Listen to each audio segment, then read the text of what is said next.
Education একটা scoring subject, তবে যদি ঠিকঠাক করে পড়াশুনো করতে পারো, ঠিকঠাক স্ট্র্যাটেজি ওয়াইজ চলতে পারো, ঠিক প্রশ্নগুলো বাছাই করে পড়তে পারো, তবেই কিন্তু নাম্বারটা ক্যারি করবে। এবং মনে রাখবে যে এডুকেশানে কোন কোন জায়গাগুলোকে তোমরা অবশ্যই পরীক্ষা দিতে যাবার আগে আলোকপাত করবে। ফলে এডুকেশন সাবজেক্টের গুরুত্বপূর্ণ প্রশ্ন স্যার তোমাদের জন্য দিচ্ছে, তোমরা কিন্তু ক্লাসটা মন দিয়ে করো। তোমাদের পাশের স্ক্রিনে তোমরা সাজেস্টিভ কোশ্চেনগুলো দেখবে, এইগুলো গুরুত্বের নিরীক্ষে বেশি গুরুত্বপূর্ণ, সেগুলো তোমরা দেখে নাও। স্যার আপনি এই পাশে প্রথম অধ্যায় শিখন, ওই অধ্যায় থেকে আমি যে প্রশ্নগুলো একদম টপ মোস্ট ইম্পর্ট্যান্ট রেখেছি। আগ্রহের সংজ্ঞা দাও, শিক্ষায় আগ্রহের গুরুত্ব লেখো, স্পিয়ারম্যানের দ্বি উপাদান তত্ত্ব লেখো, শিক্ষায় এর ভূমিকা লেখো, থার্স্টনের দলগত উপাদান তত্ত্বের উপযোগিতা লেখো চিত্রসহ, পরিণমনের সংজ্ঞা বৈশিষ্ট্য, শিক্ষায় এর ভূমিকা লেখো, মনোযোগের সংজ্ঞা দাও, শিক্ষায় মনোযোগের ভূমিকা লেখো, শিখন ও পরিণমনের পার্থক্য লেখো, স্পিয়ারম্যানের দ্বি উপাদান তত্ত্ব, থার্স্টনের বহু উপাদান তত্ত্বের পার্থক্য লেখো। এগুলো আমি প্রথম অধ্যায় থেকে রেখেছি। এ বাদেও আমার মনে হচ্ছে শিখন পরিণমনের সম্পর্ক, থার্স্টনের বহু উপাদান তত্ত্ব ব্যাখ্যা করো, বুদ্ধি কী, বুদ্ধির বৈশিষ্ট্য, শিখনের ক্ষেত্রে মানসিক ক্ষমতার ভূমিকা এবং সাধারণ মানসিক ক্ষমতা বিশেষ মানসিক ক্ষমতার পার্থক্য। এই প্রশ্নগুলো প্রথম অধ্যায় থেকে। দ্বিতীয় অধ্যায় শিখন কৌশল, যে প্রশ্নগুলো খুব গুরুত্বপূর্ণ সেগুলো: নাম্বার 1, প্রাচীন অনুবর্তন কাকে বলে, শিক্ষাক্ষেত্রের ভূমিকা লেখো, প্যাভলভের কুকুরের পরীক্ষাটি বর্ণনা করো। বইতেই পেয়ে যাবে, সুন্দর করে লেখা আছে, সহায়িকা দেখার কোনো কারণ নেই। স্কিনার বক্স কি, বইতে আছে, টেক্সট বইতে। স্কিনারের পরীক্ষাটি বর্ণনা করো, বইতেই আছে, সুন্দরভাবে দেখে যাবে। প্রাচীন অনুবর্তন ও সক্রিয় অনুবর্তনের পার্থক্য লেখো, অপারেন্ট অনুবর্তনের সংজ্ঞা ও বৈশিষ্ট্য লেখো। এই 4টে প্রশ্ন আমরা দ্বিতীয় অধ্যায় থেকে আমার মনে হচ্ছে খুব গুরুত্বপূর্ণ। পাল সাউর বইটা আমি দেখি, ফলো করি। পাল সাউর বইটা খুব দুর্ধর্ষ বই বলে মনে হচ্ছে। আমি এই বইটাই সমস্ত ছেলেমেয়েদের করাই এবং নিজেও আমি এটা নিয়েই চর্চায় থাকি।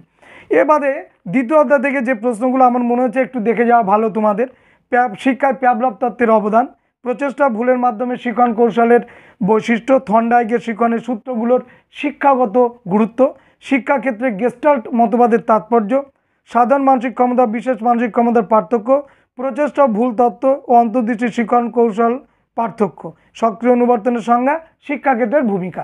নেক্সট হচ্ছে পঞ্চম অধ্যায়, খুব গুরুত্বপূর্ণ প্রশ্ন। বিশ্ববিদ্যালয় কমিশনে শিক্ষার কাঠামো, পাঠ্যক্রম, মাধ্যম, পরীক্ষা ব্যবস্থা যে সুপারিশগুলো করেছে সেইগুলো।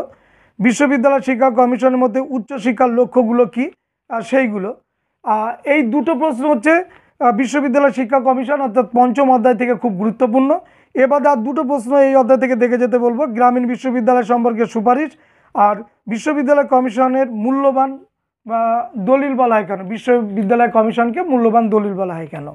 এবার চলে এসো ষষ্ঠ অধ্যায়, 3টে প্রশ্ন দেবো, টপ মোস্ট ইম্পর্ট্যান্ট। নাম্বার 1, মাধ্যমিক শিক্ষা কমিশনের পরীক্ষা মূল্যায়ন ব্যবস্থা সম্পর্কে সুপারিশ লেখো। 2, মাধ্যমিক শিক্ষা কমিশনের লক্ষ্য ও উদ্দেশ্য সম্পর্কে বক্তব্য লেখো। আর 3 হচ্ছে সপ্ত প্রবাহ কী। আর ওর সঙ্গে আরেকটা প্রশ্ন দেখে যাবে, মাধ্যমিক শিক্ষা কমিশনের পাঠ্যক্রম সম্পর্কে সুপারিশ। এবার এসো সপ্তম অধ্যায়, কোঠারি কমিশন। ওখান থেকে টপ মোস্ট আমি 5টা প্রশ্ন করেছি। 1, মাধ্যমিক শিক্ষা কমিশন শিক্ষা সম্পর্কে কোঠারি কমিশনের সুপারিশগুলি লেখো। 2, প্রাথমিক শিক্ষার পাঠ্যক্রম বিষয়ে আলোচনা করো। 3, প্রাথমিক স্তরের শিক্ষার লক্ষ্য উদ্দেশ্য পাঠ্যক্রম সম্পর্কে কোঠারি কমিশনের সুপারিশগুলি। বৃত্তিমুখী ও কারিগরি শিক্ষার সংজ্ঞা এবং উভয়ের মধ্যে সম্পর্ক। প্রশ্নটা খুবই গুরুত্বপূর্ণ, কিন্তু কোনো বছরে আসে না, দেখে যাও, এবছর হয়তো তোমরা পেয়ে যেতে পারো। মাধ্যমিক শিক্ষার কাঠামো পাঠ্যক্রম সম্পর্কে লেখো। প্রাক প্রাথমিক শিক্ষা কী, এ স্তরের শিক্ষার উদ্দেশ্য, কাঠামো এবং পাঠ্যক্রম সম্পর্কে লেখো। এইগুলো তোমরা অবশ্যই দেখে যাবে। অষ্টম অধ্যায় জাতীয় শিক্ষানীতি থেকে একটা প্রশ্ন আমার মনে হচ্ছে খুব গুরুত্বপূর্ণ, সেটা বলি। 1986 সালে জাতীয় শিক্ষানীতির মূল বিষয়গুলি আলোচনা করো। আর ওর সঙ্গে রয়েছে অপারেশন ব্ল্যাকবোর্ড ও নবোদয়, কমপ্লিট। দুটো প্রশ্ন মাত্র অষ্টম অধ্যায় থেকে। নবম অধ্যায় থেকে আমার মনে হচ্ছে 3টে প্রশ্ন খুব গুরুত্বপূর্ণ। নাম্বার 1, মূক ও বধির শিশুদের শিক্ষাদানের পদ্ধতিগুলি লেখো। শিক্ষাদানের পদ্ধতি কিন্তু এবার আসবেই, এটা তুমি জেনে রাখো। ব্রেল পদ্ধতি সম্পর্কে সংক্ষেপে লেখো। দৃষ্টিহীন শিক্ষার্থীদের শিক্ষার উদ্দেশ্যগুলো কী ছিল। এই 3টে প্রশ্ন খুব গুরুত্বপূর্ণ। সঙ্গে আর দুটো দেখে যাবে, দৃষ্টিহীন শিক্ষার্থীদের জন্য ভারত সরকার কর্তৃক গৃহীত পদক্ষেপগুলো কী। আরেকটা, মূক ও বধির শিশুদের জন্য ভারত সরকার কর্তৃক গৃহীত পদক্ষেপগুলো কী কী। হয়ে গেল। এবার দশম অধ্যায়ে এসো, 3টে প্রশ্ন খুব গুরুত্বপূর্ণ। নাম্বার 1, সর্বশিক্ষা অভিযানের যে কোনো 4টি মূল উদ্দেশ্য লেখো। সর্বশিক্ষা মিশন কি, এ বিষয়ে পশ্চিমবঙ্গ সরকারের 2টি পদক্ষেপ লেখো। আর 3 বয়স্ক শিক্ষা বলতে কী বোঝো, বয়স্ক শিক্ষার লক্ষ্যগুলি লেখো। আর 2টো প্রশ্ন পাশাপাশি দেখে যাবে।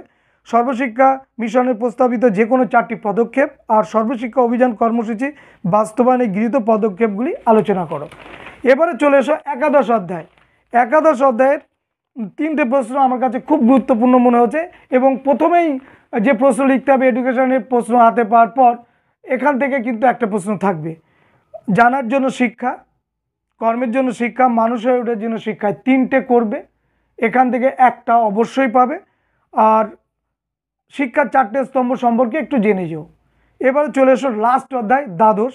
সেখান থেকে আমার মনে হচ্ছে প্রযুক্তিবিদ্যার যে কোনো 4টি সুবিধা, কম্পিউটার কি শিক্ষকের বিকল্প হতে পারে সপক্ষে যুক্তি, শিক্ষাক্ষেত্রে প্রযুক্তি ব্যবহার সংক্ষেপে লেখো এবং কম্পিউটার শিক্ষামূলক উপযোগিতা লেখো। এই প্রশ্নগুলো আমার কাছে মনে হচ্ছে লাস্ট অধ্যায় থেকে খুব গুরুত্বপূর্ণ 3টি। আর যদি পারো কম্পিউটারের অসুবিধাটা দেখে যাবে, সুবিধাটা দেখে যাবে, আর শিক্ষা প্রযুক্তির অবদান এবং সুবিধা এগুলো দেখে যাবে। এই হচ্ছে শিক্ষা বিজ্ঞানের আমার মনে হচ্ছে এই প্রশ্নগুলো এবছরের জন্য গুরুত্বপূর্ণ, সেগুলো তোমাদের জানালাম। শেষ মুহূর্তে যারা এই প্রশ্নগুলো দেখেছো হয়তো খুব গুরুত্ব দাওনি, আমি অনুরোধ করব তারা অবশ্যই এই প্রশ্নগুলো গুরুত্ব দেবে, কারণ অনেক সময় পচা শামুকেও পা কাটে, এটা সবাই জানে। সুতরাং আমরা এখনও যেহেতু সময় আছে, এখনও অনেক সময় আছে আমার কাছে, আমার মনে হচ্ছে যে এখনও অনেক সময় আছে, 16 তারিখে পরীক্ষা, এর মধ্যে কেউ যদি 2টো করে প্রতিদিন করে, যে সময় আছে টোটাল এডুকেশনটা কমপ্লিট করা যেতে পারে। মানুষ পারে না এমন কিছু নেই। সুতরাং সবাই আমরা এই দিকে নজর রেখে এই ভিডিওগুলোর প্রশ্নগুলো অবশ্যই দেখে যাব এবং ফ্রেন্ডলি লার্নিংয়ের মিঠুনের যে চ্যানেল, মিঠুন স্যারের যে চ্যানেল, তার শ্রীবৃদ্ধি কামনা করছি। পাশাপাশি তোমাদের সুচিন্তিত মতামত অবশ্যই কাম্য। ধন্যবাদ।